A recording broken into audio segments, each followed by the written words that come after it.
talk about Python objects. In this session, we're going to learn about types of numbers in Python, basic arithmetic operations, and the differences between classical division and floor division. What are Python objects? In Python, a data type is like a label for a piece of information that tells the computer how to interpret that piece of information and how to deal with it. It helps Python to understand what kind of value you're dealing with. Is it a number? Is it a text? Or something else? It makes it easier to perform operations and manipulate data in a way that makes sense for the specific type of information that you're dealing with. Let us begin by numbers. Python has various types of numbers, or we call it numeric literals. We're going to focus on integers and floating numbers in our class. What are integers? Integers are basically whole numbers, positive and negative.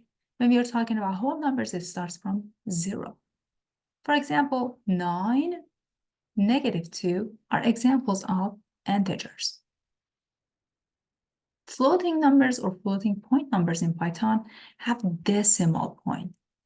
So you're going to see decimal point somewhere somehow. Sometimes we use exponential notation e to some exponents to define floating numbers as well.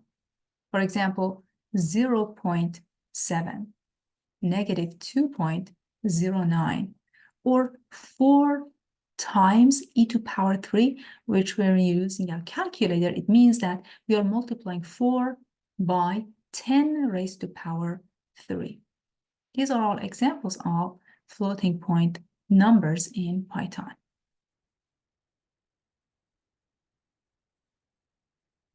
Take a look at this table, example and the type of number. When you have integers, you have these types of numbers. But when you have floating point numbers, you have 1.2, -0.5, -7 e to power 2, and so on. So we can summarize these in Python. What is the name? What is the type? And what are some examples? Integers, represented by int, int. 2, 3, 4, 200, -9 are examples of integers in Python. For floating points, you have float.